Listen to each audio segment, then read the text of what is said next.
ચોક્કસ દીપાલી જે મોહન કુંડારિયા છે તેમનું આજે શક્તિ પ્રદર્શન કહી શકાય, કારણ કે મુખ્યપ્રધાન વિજય રૂપાણી ખુદ મોહન કુંડારિયાના જે ઉમેદવારી ફોર્મ છે તે ભરવા માટે તેમની જે વિશાળ રેલી છે તે રેલીને સંબોધન કરવા માટે આવ્યા છે. હું આપને જે ભાજપ કાર્યાલયના દ્રશ્યો બતાવવા માંગીશ કે ભાજપ કાર્યાલય પર આપ દીપાલી જોઈ શકશો કે ભાજપના જે ઝંડા છે તે મોટા પ્રમાણમાં મોટી સંખ્યામાં ઉપસ્થિત છે. તમામ ઝંડા હવે સભા સ્થળ સુધી લઈ જવામાં આવશે. રાજકોટના યાજ્ઞિક રોડ ખાતેથી એક રેલી નીકળશે કે જેમાં મુખ્યપ્રધાન વિજય રૂપાણી પણ ઉપસ્થિત રહેશે અને મોહન કુંડારિયા ઉપસ્થિત રહેશે અને રેસકોર્સ ખાતે એક જંગી સભા છે તે સભાનું આયોજન કરવામાં આવ્યું છે. આ સભાને સંબોધન કર્યા બાદ ભાજપ પોતાની પરંપરા પ્રમાણે 12:39 તેઓ ઉમેદવારી ફોર્મ ભરશે.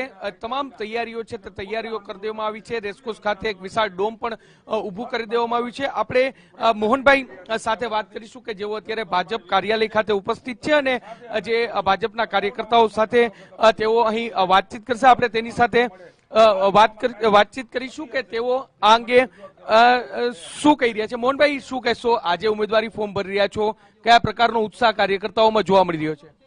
ખાસ કરીને આજે જયારે ફોર્મ ભરવાનું ત્યારે સવારમાં વહેલા 5 વાગે ભોળાનાથ ધારેશ્વર દાદાના પૂજા અર્ચના કરી છે, માં શક્તિના આશીર્વાદ લીધા છે અને કાર્યકર્તામાં જોમ અને જુસ્સો જોઈને મને ખૂબ આનંદ થાય છે.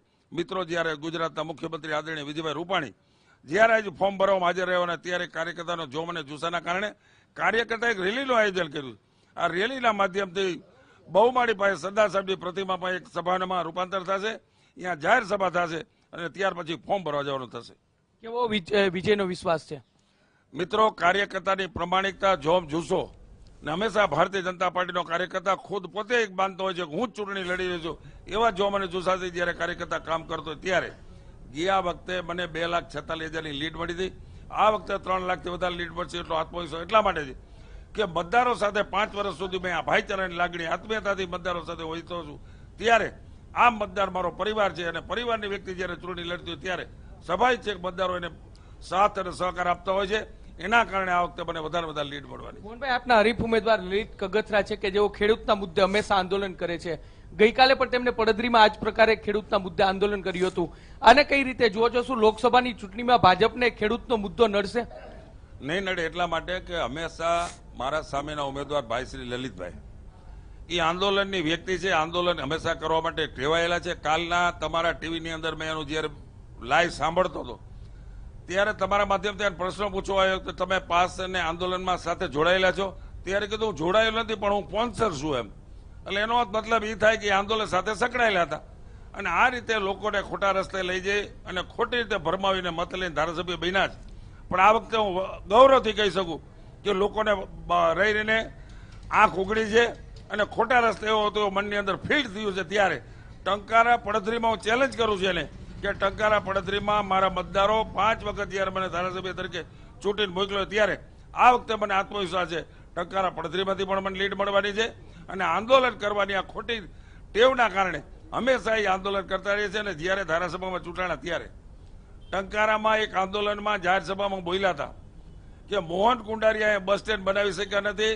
12 વર્ષ ત્યાં લલિત કગથરા 12 મહિનામાં બસ સ્ટેન્ડ ઉભું કરશે. થઈ ગયું બસ સ્ટેન્ડ ઉભું. એ બસ સ્ટેન્ડ કરશે તો મોહન કુંડારિયા જ કરવાના છે. અત્યારે કલેક્ટરના માધ્યમથી જમીન એસટી ડેપોને અપાઈ ગઈ છે અને ટૂંક સમયમાં આચારસંહિતા પછી એનું ભૂમિપૂજન થાય અને એ બસ સ્ટેન્ડ મોહન કુંડારિયા ભારતીય જનતા પાર્ટીની સરકાર કરવાની. એને આજ સુધીમાં 1.5 વર્ષ ધારાસભ્યમાં એક કામ કર્યું મને બતાવે. હંમેશા આંદોલન કરવા સિવાય બીજો કોઈ પાસે રસ્તો નથી. એના અમારા વિરુદ્ધમાં એની પાસે કોઈ મુદ્દા નથી. એટલે ખોટા મુદ્દા ઉપસ્થિત કરીને લોકોને બેહકાવીને ખોટા રસ્તે લઈ જઈને મત મેળવવા માટેની સાજિશ. નહીં મોહનભાઈ, પણ પાક વીમાને મુદ્દે તો ખેડૂતોમાં નારાજગી છે. આવું બધી જગ્યાએ જોવા મળ્યું. એને લઈને શું કહેશો? ખાસ કરીને પાક વીમો રાજકોટ જિલ્લાને 370 કરોડ મળ્યા છે. ક્યાંય ને ક્યાંય છતી રહી ગઈ હશે તો એના માટે રાજ્ય સરકારમાં રજૂઆત કરવાની અમારી તૈયારી છે. ખેડૂતના હારે અમે છીએ. ખેડૂત સાથે ખંભો મિલાવીને કાયમી કામ કર્યું છે અને ખેડૂતના પ્રશ્ન માટે વાચા આપવા માટે હંમેશા પ્રયત્ન કરવામાં. આંદોલનથી કામ ઉકેલાતા નથી. જયારે પ્રોપર રજૂઆત કરવામાં આવે, સાચી રજૂઆત કરવામાં આવે તો 100% હલ રસ્તો નીકળતો હોય છે અને આપણા જે હેતુ છે 100% સિદ્ધ થતો હોય છે. સ્પષ્ટપણે મોહન કુંડારિયા છે તે પોતાનો વિજયનો વિશ્વાસ વ્યક્ત કરી રહ્યા છે. સાથે સાથે કહી રહ્યા છે કે પાક વીમાને મુદ્દે સરકાર ચિંતિત છે. આગામી દિવસોમાં પાક વીમાને મુદ્દે જ્યાં પણ ક્ષતિ રહી ગઈ હોય ત્યાં સુધારવાનો પ્રયત્ન કરવામાં આવશે. લલિત કગથરા છે તેઓ માત્ર આંદોલન કરે છે તેઓ પર તેઓ આરોપ કરી રહ્યા છે, તમામ દાવાઓ કરી રહ્યા છે અને આ દાવાઓની વચ્ચે આજે તેમનું એક શક્તિ પ્રદર્શન છે તે રાજકોટમાં જોવા મળશે. હવે પરિણામ કયા તરફ આવે છે તે પણ જોવાનું મહત્વપૂર્ણ રહેશે. જી ચોક્કસ મોહિત, આભાર માહિતી આપવા